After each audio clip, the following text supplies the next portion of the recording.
So I thought I would do a tour of what we've been doing to keep busy during the coronavirus, besides working ourselves to death, putting up vertical platform lifts, stair lifts, and elevators. This is our new chicken coop, which Joe and Michelle helped us finish. We've got waterer down there with little watering cups. It works great. Over there in the far corner, that's a feeder made out of PVC pipe. This is one end of our chicken coop. Open it up. Nesting boxes. The other end is the same. We've got two doors. We've got one nesting box down there, and they all seem to like that one. So they're all only laying in that one. And we've got our solar door up. We've got roosts up here on the top. And so far the chickens are just starting to use it. They still prefer their old familiar yucky chicken coop. And we've got noisy sheep, and every time I go to the chicken coop, they think I'm going to give them food. Hey, quit, stop. That is my mean ram.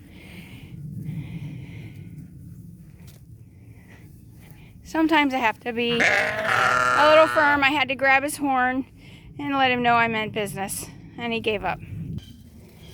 And I try to walk and they follow because, well, they think I have food. They live for their stomach. This guy here, he's Mr. Friendly. He just wants to be loved and to love. He's just Mr. Sweetheart. I don't know how I could ever get rid of that one. He deserves a name.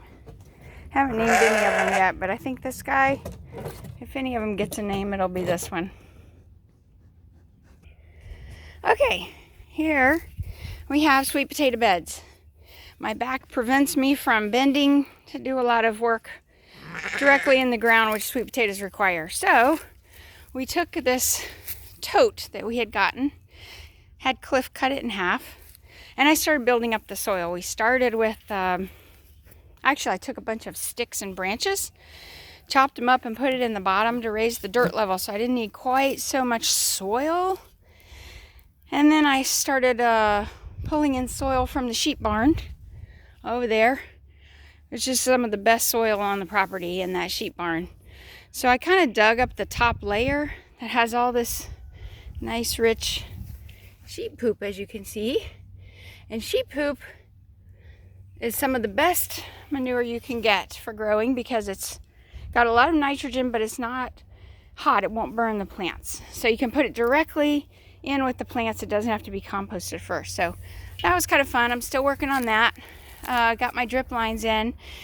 I'm told that as you get the plants established, a couple of times you can add soil to bring the level up a little bit more, and it increases production. So as you're developing more root systems in depth, you're getting more sweet potatoes. So I'm going to try it. We'll see what happens.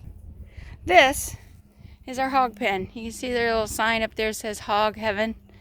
We've never used it for pigs. But what I am using it for is things that my chickens would eat, okay?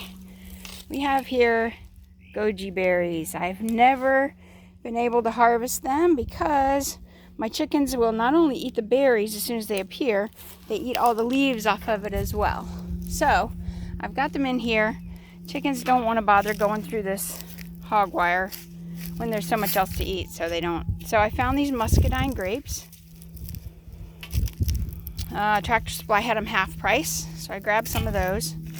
And I've got them all mulched in with a lot of oak leaves off of our trees. But underneath those oak leaves is cardboard. So the cardboard forms a compostable barrier, so I don't have to keep weeding. And then the leaves and the cardboard together keep the soil moist in our hot climate. Over here we have what's developing into our garden and orchard. I have this electrified netting fence around it. It's solar powered, easy to operate, keeps the sheep out.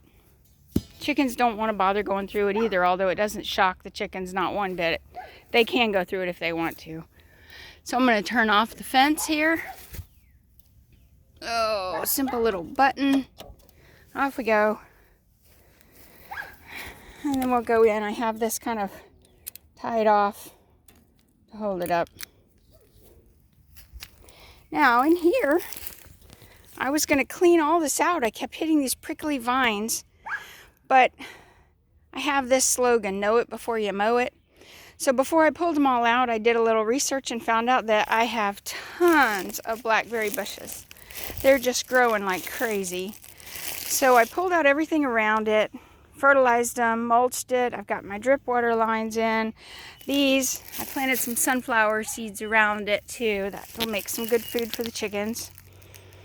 And there's a whole bunch of them here. I think they're really taking off. They were all pretty puny like that when I first found them. And now they're growing like this and putting out lots of tall runners like that. That is a compost pile. So as I pull things out of the garden, just toss it in the compost pile and eventually I'll have some really good soil there. So as we go around through the orchard, this is a couple of rows of okra. I didn't really expect them to grow because I've never had a great deal of success growing anything. So I planted this first row pretty thick. After about a week they started showing. So I planted the second row. That's why it's smaller. It's about a week younger. I didn't have quite so many seeds, so it's not as thick. And over here we have soybeans growing. This will be great feed for the sheep and the chickens when they mature. And then my trees, I found these apple trees, peach trees, Tractor Supply, 50% off, and they are zoned for 9B, I'm sorry, where we live. So they're perfect, hopefully. I had a little bit of trouble with some aphids on this one, had to take care of those. Got it cleaned off, it's looking really good. Come fall, we'll do some pruning. But all this, you can see all these oak leaves down here. Underneath all of that is more cardboard. Same thing. It just really keeps the weeds down. Helps hold the moisture in. It gets so hot here and we have long dry spells.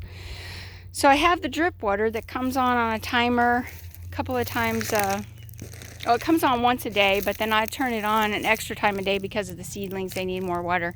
Look at all that cardboard over there. Those are from Stairlifts, guys. Lots of cardboard from Stairlifts. And then, thank you, Michelle. When we were in Fort Myers, we stopped at an Ace Hardware and I found a Japanese plum tree that I've been wanting. So Michelle and I each bought one. And you can see I've got all the cardboard down. This is what it starts out like. And I need to go rake some more leaves. See my big oak tree? I fertilized that last spring. Put fertilizer, dug post holes down all the way around the drip line, put fertilizer down so the chickens couldn't get to it.